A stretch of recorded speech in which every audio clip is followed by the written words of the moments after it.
Today we'll hear a little bit about how Janmejaya was trying to do sacrifice and Brihaspati came and stopped him from completing sacrifice to kill all the snakes.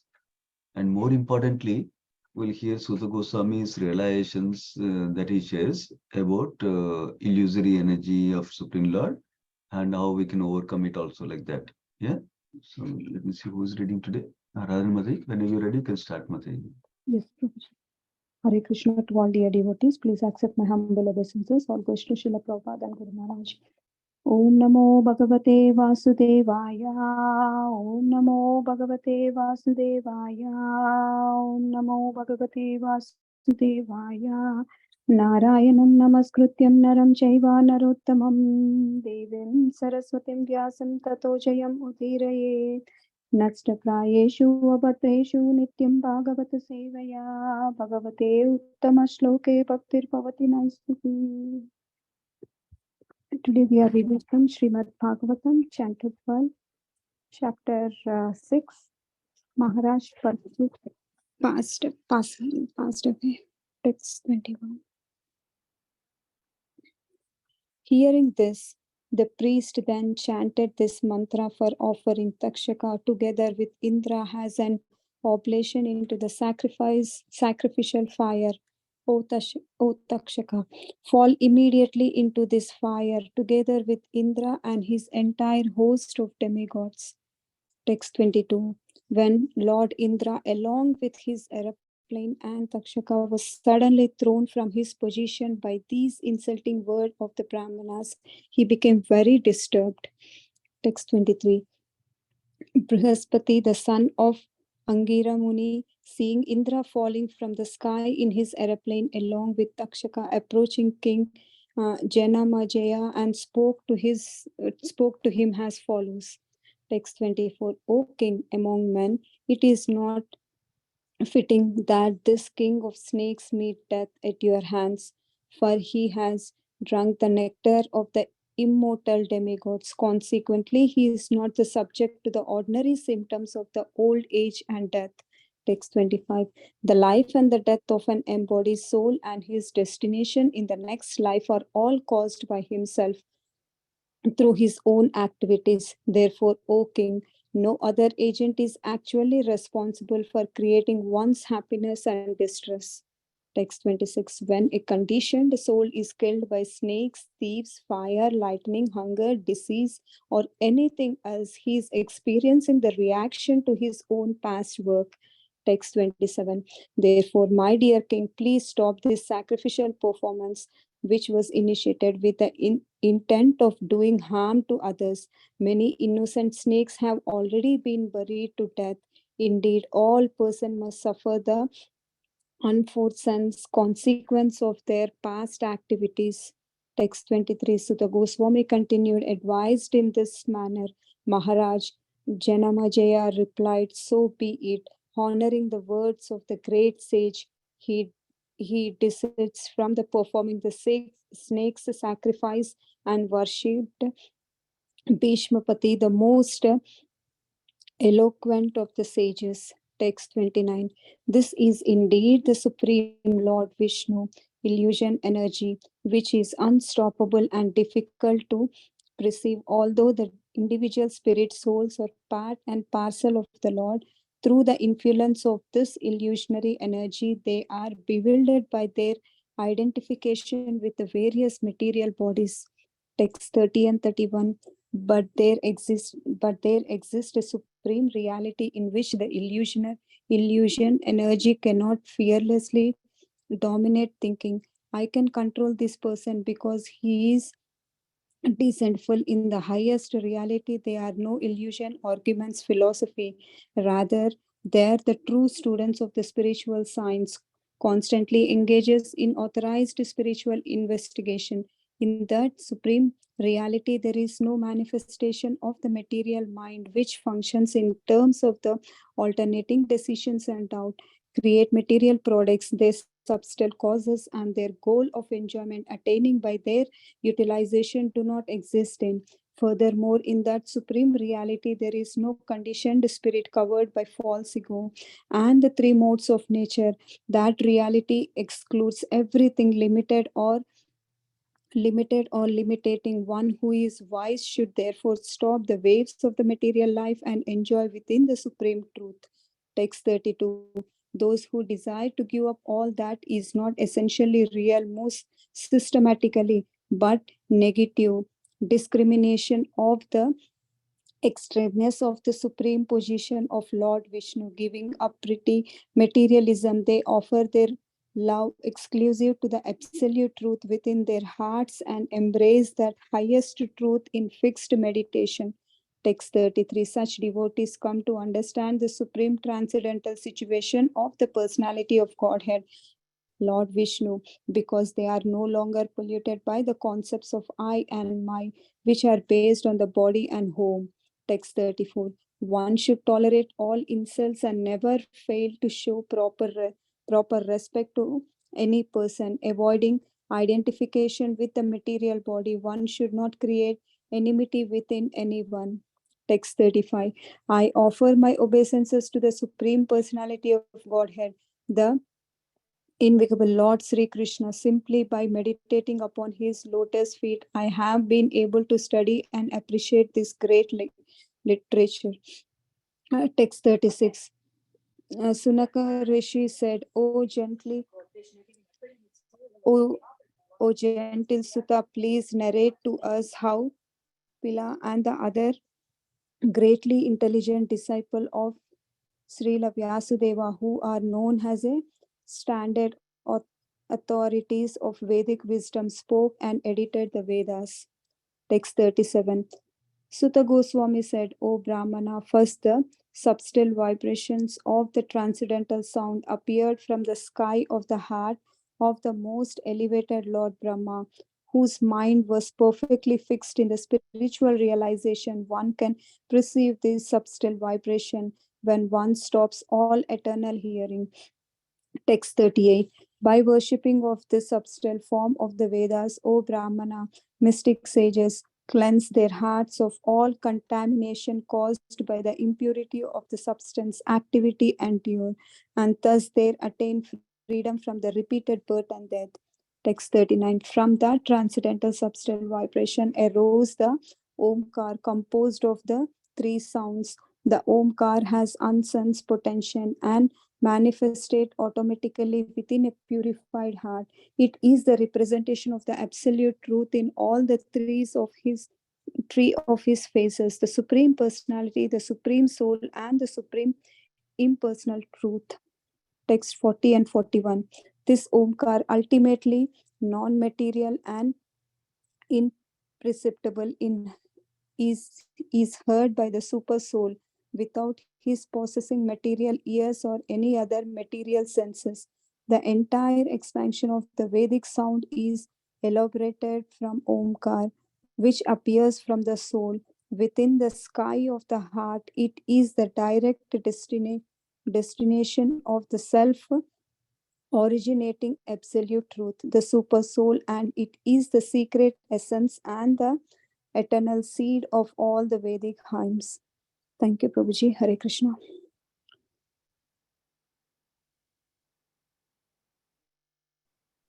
Thank you so much, Madhuri. Hare Krishna. So it's a nice section. Though little philosophy comes again, but it's wonderful philosophy for us to understand what gets us into Maya and how do we get out of it also in a simple way.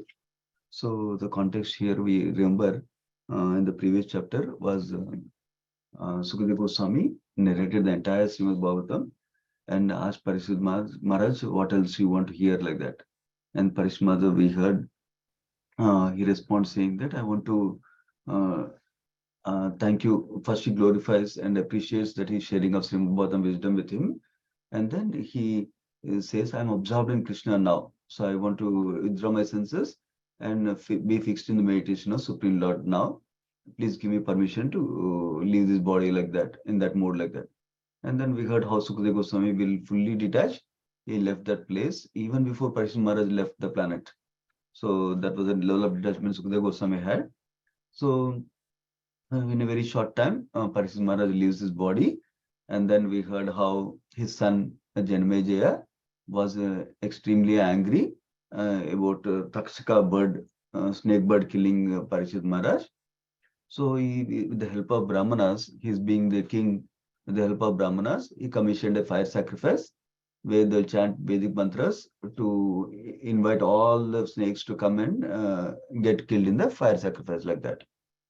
So while that was happening, we heard yesterday how Indra, the king of the heavenly planets, gave shelter to Takshaka when he approached him. And that's why Takshaka was not coming. So Janmejaya asked, what is this? We mainly started with this yajna for killing Takshaka and other snakes. Takshaka is not getting killed, but all the other snakes are getting killed. Then Brahmanas replied saying that he took shelter of Indra, that's why he's not coming. Then Janmejaya instructs them. I think there is a starting verse for today. Yeah, the one before yesterday. He says, why not Takshaka also fall along with Indra to the fire sacrifice like that? There is a storyline. Basically, after Parikshit Maharaj is leaving, Janmejaya is doing a fire sacrifice to harm all the snakes. There's a context. Now going to today's verses. Initially, it starts with continues the storyline, and then some nice instructions by Suta Goswami come. The storyline goes like this: the priest chanted the mantras that will get Indra and Takshaka also to the fire sacrifice, along with the host of demigods like that. Then, with the effect of the mantras, Indra and Takshaka they fall down from the airplane of Indra, it seems. So then, that time, Brihaspati, who is the son of Angira Muni, is described here. So he sees that Indra fell down from the sky on the airplane along with Takshaka. He approaches King Janmejaya and starts to speak some wise words. So this is also very nice. He says, first of all, it's not fitting that this Takshaka bird kill a death at your hands. Why? Because Takshaka snake bird drank the nectar of immortal demigods, he says. So that means it's not subject to the ordinary symptoms of old age and death, like that. So then he says, now he says yeah, actually is a slight distinction uh, where Sutta Goswami's instructions start, where Brihaspati's instruction end. But Brihaspati is still speaking till couple of more verses. Brihaspati, first he told Takshaka bird, snake bird, drank nectar, so don't go through that path of trying to kill like that. Next he said, actually, the life and death of everyone who has embodied soul, that means everybody who has a material body and his destination in next life, are caused by his own activity. Based on what we do in this world life, then we get the corresponding next life. We get a death and we get the corresponding next body like that, right? So he's telling it's only created by his own activities. That means your father, in a sense, you should take it as uh, the Takshaka bird is just an instrument of his own karma. So he's just delivering the karmic reactions that you only did in the past, like that is saying. Of course, there's a higher meaning, but we'll start there. That's how at least Brihaspati is perceiving that way, at least. That snake bird killing is like karmic reaction, like that. Then no other agent is actually responsible for creating one's happiness and distress. This is a very important lesson for us to understand also as practicing devotees. What is the important lesson there? That many times we think, oh, my life is miserable because of him. My life is miserable because of her. My life is miserable because of them. Like that we think. But actually, everybody in our life is only instruments of our karmic reactions that are coming from past. That is one thing.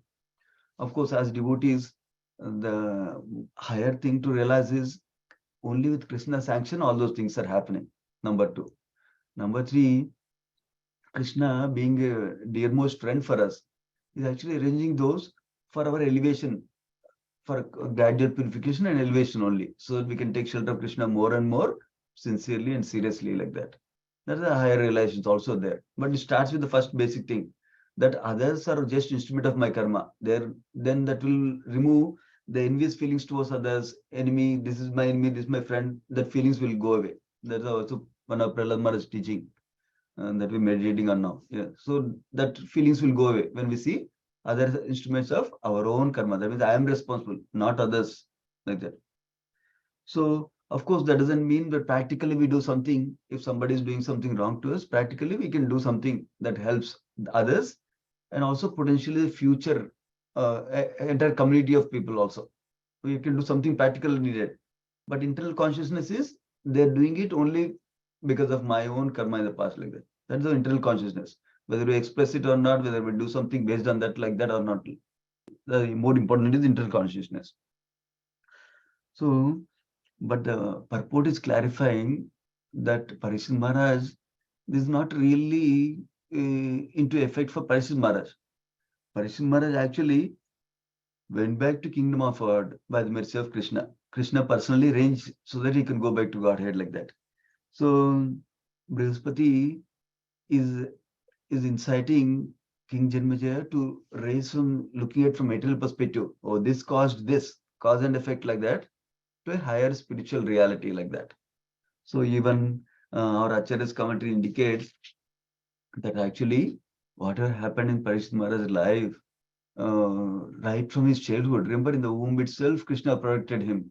And then later on, even the fact that he got overwhelmed with hunger and thirst, he insulted a sage, and then and the whole circumstance of a young boy cursing him, young Brahmana boy cursing him, Shringi cursing him, and then uh, that leading to hearing of Srimad Bhagavatam from great devotees, Sukadeva Goswami, and then following that, finally getting bitten by a snake bird and going back to spiritual world. All this is in one way orchestrated by Krishna for his devotee, Parishit Maharaj. Like that, a high reality is described by our acharyas in the commentary. So one level of thing is to look at in terms of karmic reactions, and that level is looking at Krishna's hand in everything, especially in pure devotee's life like that. So in our life also, uh, commensurate with appropriate or proportionate to our devotion, Krishna's hand is there in our life also. Even though we are not pure devotees yet, even though we are practicing devotees, Krishna is so merciful that he arranges things so that we can practice devotion. So as long as we cultivate the right desire, which is to cultivate devotion to Krishna, when we have the right desire, even though we have so many impure desires right now, but Krishna will help us to overcome the impure desires and do the best thing for us so that we can progress in Krishna consciousness. Now, going to the next verse, 26th verse, this Brihaspati is still speaking to King Janmaya, who is the son of Parishit Maharaj. He's saying, when a conditioned soul is killed by snakes, thieves, fire, lightning, hunger, disease, or anything else, is experiencing a reaction of his own past work, like that is describing. So, of course, Vishwanath Chakravarti Thakur is described. He says it's not just karmic reaction for Parishit Maharaj, it is the hand of Supreme Lord. He was personally brought back to home, back to Godhead by Krishna, like that Vishwanath Chakravarti Thakur indicates. Now, going to 27th verse, this is the last verse Brihaspati speaks. He says, my dear king, please stop this sacrificial performance, which was initiated with the intent of doing harm to others. So the point is, we should not try to do something with the intention of harming others. That is a mode of ignorance mode. That is ignorance mode. Basically, mode of ignorance is thinking about harming others like that. Mode of goodness is trying to do good for others like that. So then he says, many innocent snakes have already been burnt to death. Indeed, all persons must suffer the unforeseen consequence of their past activities.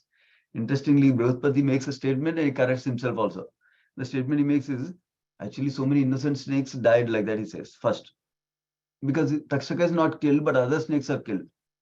But in the same token, he's also saying, of course, they are also uh, facing their own previous consequences. Whatever they did previous activity, the reactions they are facing right now like this. Or even if Takshaka bird does something like that, he has the unforeseen coming up. The reactions are coming up for him also. So you don't need to deal with it directly like that. So the important principle here is sometimes some of us may be more influenced by Kshatriya mode or judgment mode or justice mode like that. So if somebody does that, how can they get away? They need to get punishment. They need to be taught lesson like that. So we get into that mode and we react with more harsh words, more negative, harmful activity like that. So that is not recommended for practicing devotees. Instead, we should tolerate such insults. That will come up in the next verses. Basically, the point is that we should not get into that mode like that. Yeah. So perhaps Pai Mother is asking, did he have the revenge mentality? Yeah, that's what is being described. He overcame temporarily with a revenge mentality. That's important principle to see that overcame temporarily.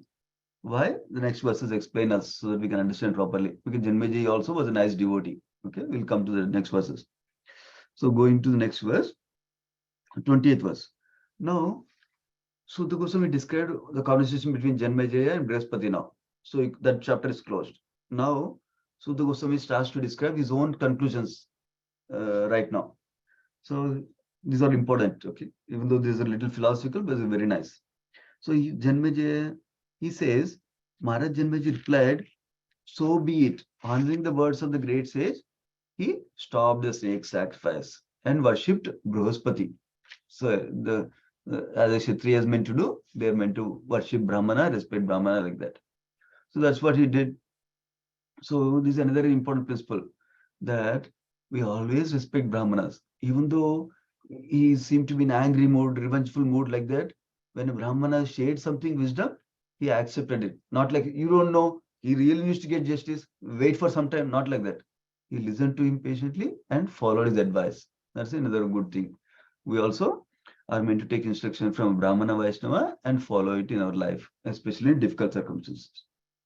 Now, text 29, these are instructions that Sudha Goswami gives for our benefit. He's basically telling, now somebody may question, like, Parishit Maharaj is such a wonderful devotee. When he got cursed, how did he deal with the curse? We read it in the first canto itself, that he accepted it nicely and with a humility also. He expressed humility also, that I will accept the curse because I did some wrong thing like that. Then how come his son, King Janmejaya, is resorting to things like this, like revengeful attitude or taking action against somebody, killing all the snakes like this? How come he's acting like this? That's the question is addressed here, text 29. He's saying it's only because of the Maya of Krishna, Supreme Lord's illusory energy, which is unstoppable and difficult to pursue. So temporarily, that Maya overcame Janmejaya and he went back to bodily conception of me and mine. My father is hurt. My father is hurt by this snake like that. That because of the influence of the illusory energy, uh, it was the living entities are bewildered by their identification with their various material bodies like that is described. So temporarily, Janmejaya was misdirected because of the illusion Maya. Temporarily, for put clarifies. But because he was a devotee of Lord Krishna, his bewilderment was quickly rectified. How? The instrument again was through Brihaspati, his bewilderment was taken away. We see similar things in fourth canto of Srimad Bhagavatam, where Dhruv Maharaj was temporarily angry on the people, yakshas, that yakshas, I think they're called yakshas, Kubera's followers. They killed his brother Uttama, I think, right? Uttama. So that's why he was bewildered by anger, and at that time, Swayambhu Manu personally comes, and then he instructs him like that. So similarly, here Brihaspati comes and takes away the bewilderment of this King Janmejaya in this situation like that. Now going to the next verse, 30th and 31st. Now, Sudha Goswami described because of Maya, people get bewildered and get into bodily conception like that. Now he describes the opposite end. There are people who are beyond bodily conception, who are situated in a supreme reality, beyond illusion like that. So those are people, if somebody is deceitful, they'll be in Maya. But people who are free from deceit, free from cheating, actually purport gives two, three nice words. Maya can exert an influence over those who are hypocritical, deceitful, and disobedient to the laws of God. So these are not good qualities for us to cultivate. That's why we should be free from hypocrisy, free from deceit, free and always obey the laws of God, like that. So then we are free. We can be free from the influence of Maya, basically. So um, then such people who are free from Maya, then they stop the waves of material life. They enjoy within the supreme truth reality, like that it describes. Sri Swami commentary for this verse, he says, the way to get free from reality is simple. Discover that the Supreme Lord is Vishnu and worship him like that. That's the point he makes. So that is the Siddha Swami. Then because when we worship Krishna, like Krishna discussed in Bhagavad Gita, then because he controls Maya, he takes away the influence of Maya like that. Otherwise, by ourselves, we cannot fight with Maya so much like that. That's a nice point here, how to get free from illusion by engaging in devotion service of Krishna. Now going to, and not being deceitful, not being hypocritical like that also we heard. And by obeying the laws of God. Now going to 32 verse.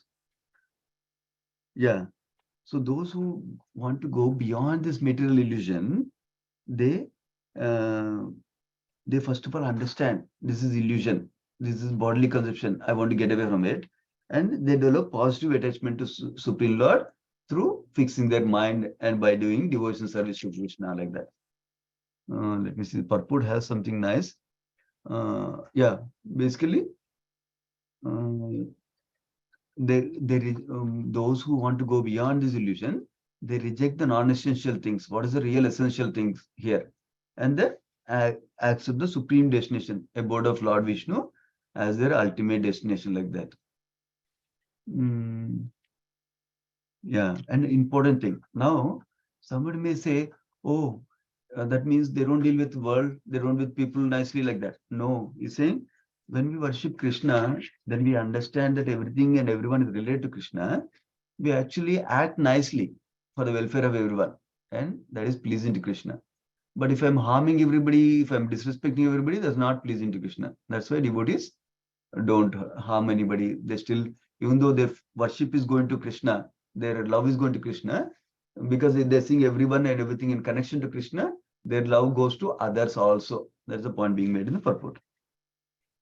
Now, 33rd verse, such devotees come to understand the supreme transcendental situation of Supreme Lord Vishnu, because they're no longer polluted by concepts of I and my, which are based on body and home. So basically, we need to go beyond bodily conception to realize Supreme Lord, like that is described. Of course, Bhakti itself will help us to go beyond the bodily conception. So then he says, uh, actually, in Burjan Pro's book, he explains nicely. Let me pull it up, that one, 34th verse. Why the 34th verse is coming, he says. Yeah, basically, mm, if somebody is on that platform of transcendental love to Krishna and they develop that determination to attain Krishna, then that helps them to become free from envy, free from enmity. That's the point being made here. So, so interesting thing is by engaging in bhakti, we can develop the qualities of non-enviousness.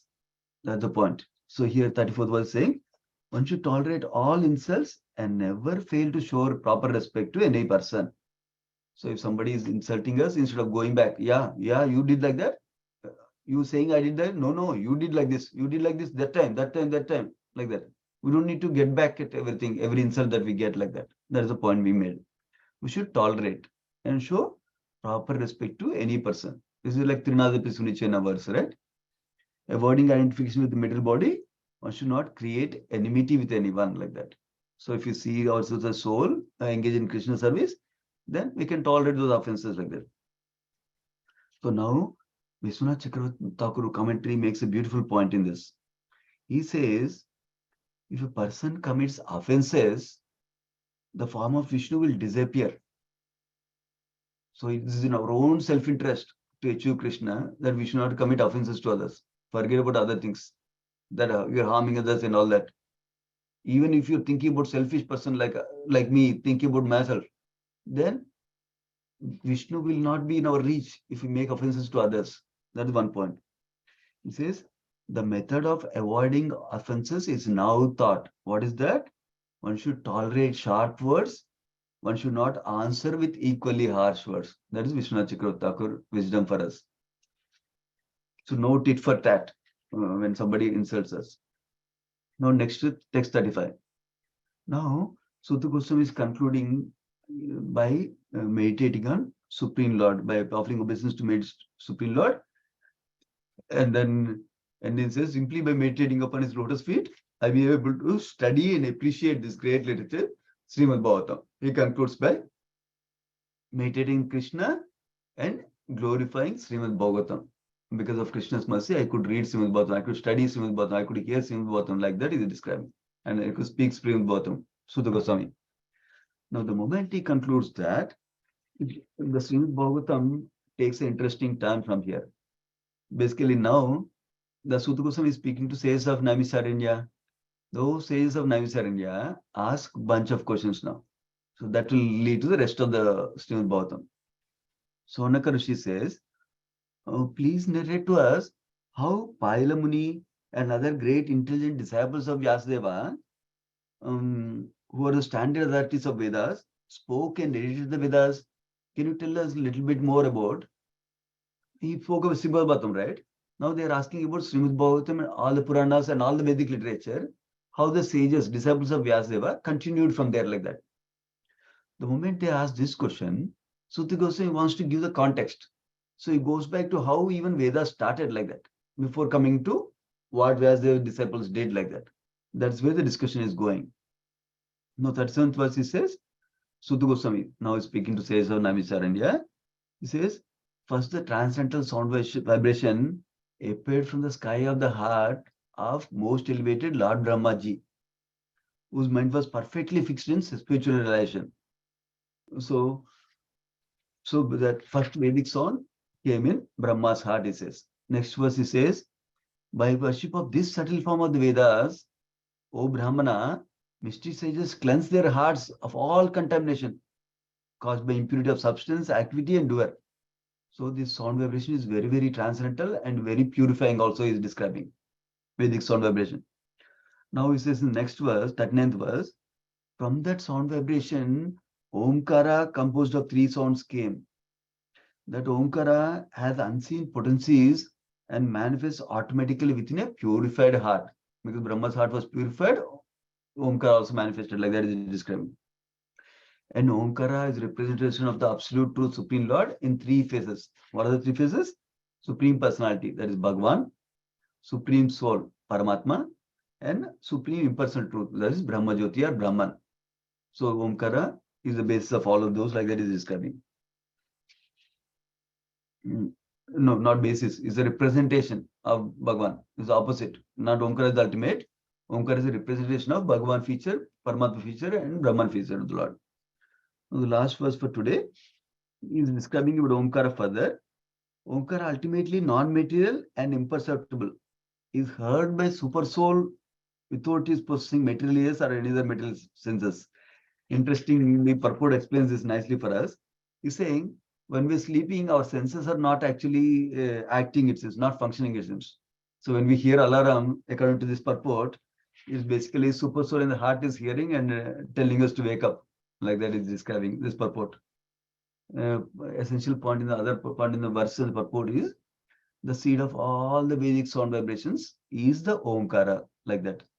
And the full elaboration of the Vedic sound is the Srimad Bhagavatam literature itself, like that. And that's where we conclude.